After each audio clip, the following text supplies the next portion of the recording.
আস্বাদন এবং নিজে আস্বাদন করেছেন জগতের দিকে। এটা হচ্ছে মূল আমাদের কেন্দ্র সেন্টার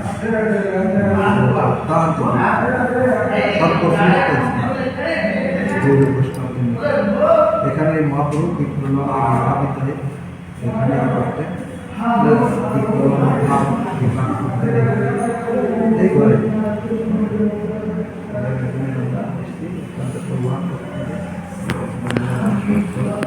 আগে আমরা গৌর বৈষ্ণবগণ মহাপ্রভুর সময় যখন মহাপ্রভু পার্শ্বতা যখন আসতেন বৈষ্ণবগণ তখন আগে জগন্নাথ মন্দিরে আগে দর্শন করতেন। আমরা আগে কী করতেন না, আগে মহাপ্রভুর কাছে প্রতাপিত রাজা এবং প্রশ্ন করেছিলেন যে কেন গৌরিয়াদের কি ব্যবহার, জগন্নাথ বাদ দিয়ে চলে যাচ্ছে সব। তারপর সর্বভট্টাচার্য বুঝিয়ে দিলেন যে দেখুন এরা আগে মহাপ্রভু, এরা আগে দর্শন করবে, মহাপ্রভুকে সঙ্গে করে নিয়ে জগন্নাথ তাই করতে। তাই এটা এই জন্যে আমাদের এটা হচ্ছে মূল, এটা হচ্ছে একটা জায়গা।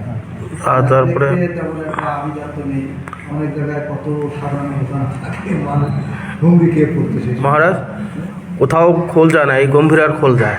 হ্যাঁ, গম্ভীরার খোল মৃদঙ্গ হ্যাঁ, একমাত্র যায় তো কীর্তন, মৃদঙ্গ, খোল এখানে। আর বাইরের কোথা করে ঢুকবে না। তারপরে এর অনেক যে আমাদের বাংলা থেকে আসতেন হচ্ছে সেই কী বলে আদরের ঝাল, আদরের ঝালি এবং তার বোন যে দময়ন্তী দেবী, তিনি সমস্ত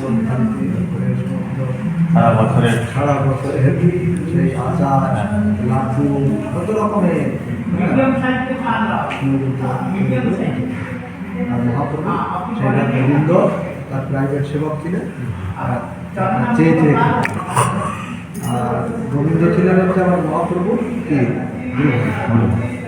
সেবা নিতে চাননি, কিন্তু পরবর্তীতে গোবিন্দ বললেন সর্বমটা যাদের কাছে নালিশ দিলেন যে প্রভু দেখুন মহাপ্রভু আমার সেবা নিতে চাইছেন, আমি গুরু ভাই, আমি এখন কী করি, গুরুদেব আমাকে আজ্ঞা দিয়ে গেছেন, তা গুরু আজ্ঞা বলবান হবে না মহাপ্রভুর আজ্ঞা বলবান হবে।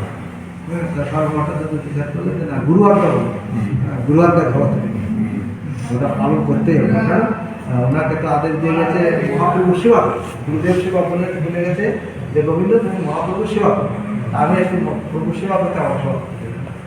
তখন মহাপ্রভুকে সর্বমতা এই কথা বললেন, তারপরে সেবা ওনার অঙ্গের সেবা। এখানে ওই কোনো একদিন তিনি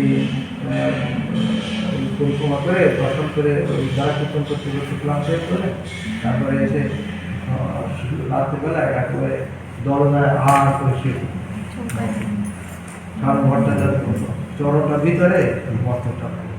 এখন গোবিন্দ এসে চরণ সেবা করে, গোবিন্দ চরণ সেবা করতে পারছে না কিছু, আর যেহেতু এইভাবে শুয়ে আছেন মহাপ্রভুটার কাপড়টা, এই অঙ্গের কাপড়টা মানে চুরিটা গায়ে খুলে দিয়ে লঙ্ঘন করে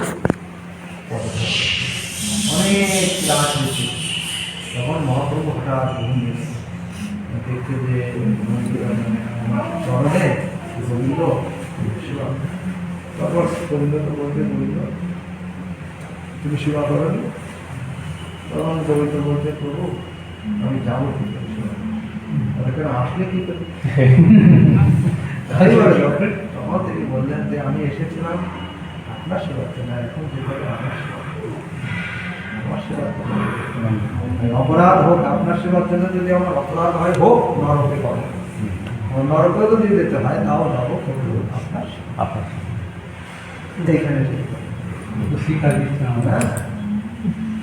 এটা অত্যন্ত গুরুত্বপূর্ণ পবিত্র এই জায়গা আমাদের জীবনে সিদ্ধ